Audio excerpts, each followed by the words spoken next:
இங்கே ஒரு குட்டி மலை ஒரு இடத்துல உட்காந்துருக்கு. அப்போ திடீர்னு அந்த இடமே அதிர இந்த குட்டி மலை என்னான்னு நிமிந்து பார்க்குது. அப்போ பெருசாக இருக்க 3 மலைங்க அங்கே நடந்து வந்து உட்காருதுங்க. அதில் ஒரு மலை வாயை திறந்து என் வாய்க்குள்ளே நிறைய குரூடாயில் இருக்குன்ட்டு காட்டுது. அதில் ஒரு மலை நான் தான் பெரிய ஆளு அப்படின்னு சொல்லிட்டு அதோட வாய்க்குள்ளே இருக்க எண்ணெயை தொட்டு மீசை வரையுது. இதை பார்த்து மற்ற மலையெல்லாம் கைத்தட்டுது. இன்னொரு மலை வாயை திறக்க அதுக்குள்ளே நிறைய தங்க காயின் இருக்கு. அந்த மலையும் நான் தான் பெரிய ஆளு அப்படின்னு சொல்லிட்டு அதோட வாய்க்குள்ள இருந்து கிரீடத்தை எடுத்து தலையில மாட்டிக்குது. அந்த மலையோட பல்லு கூட தங்கமாக தான் இருக்கு. இதை பார்த்தும் மற்ற மலையெல்லாம் கைத்தட்டுது.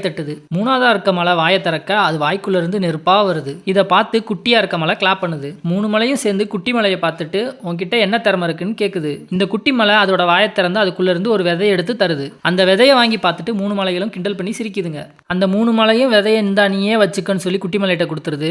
அந்த குட்டி மலையும் அந்த விதையை வாங்கிட்டு வேணான்னு சொல்லி தூக்கி போட்டுருது. அப்புறம் அந்த 3 மலைகளும் சேர்ந்து ஒரு பிளான் பண்ணுதுங்க. 3 மலைகளும் ஒன்னா சேர்ந்து வானத்துல கையை தூக்கி அங்க இருக்க குட்டி குட்டி மேகங்கள்லாம் பிடிச்சி ஒன்னா சேர்க்குதுங்க. அப்படி ஒரு மேகமா சேர்ந்து பெரிய மேகமா மாறி மழை பெய்யுது. அப்படி பெய்கிற மழையை இந்த 3 மலைகளும் சேர்ந்து குட்டி மலை மேல விழுகிற மாதிரி செய்யுதுங்க. இதனால இந்த குட்டி மலையும் ரொம்ப ஃபீல் பண்ணுது. நைட் ஆகியும் மழை விடவே இல்லை. நைட்டு ஃபுல்லா மழை பெய்யுது. அந்த குட்டி மலை அப்போ ஒரு ஐடியா பண்ணுது. நம்ம அந்த 3 மலையை விட பெருசாயிட்டா நம்மளை எதுவுமே பண்ணாதுன்னு யோசிக்குது. அந்த குட்டி மலை தூக்கி போட்ட விதையை எடுத்து அதோட வாய்க்குள்ளேயே போட்டுக்குது. அந்த குட்டி மலை மறுநாள் எழுந்து அதோட வாய்க்குள்ள விதையை தேடி பார்க்குது. ஆனா வாய்க்குள்ள ஃபுல்லா வேர் தான் இருக்கு. அந்த குட்டி மலையும் வாய்க்குள்ள இருக்க வேரை பிடிச்சி இழுத்து பார்க்குது. ஆனா அந்த வேர் வரவே இல்லை. அந்த 3 மலையும் இந்த குட்டி மலையை கிண்டல் பண்ணுவாங்கன்னு பயந்துகிட்டே பார்க்குது.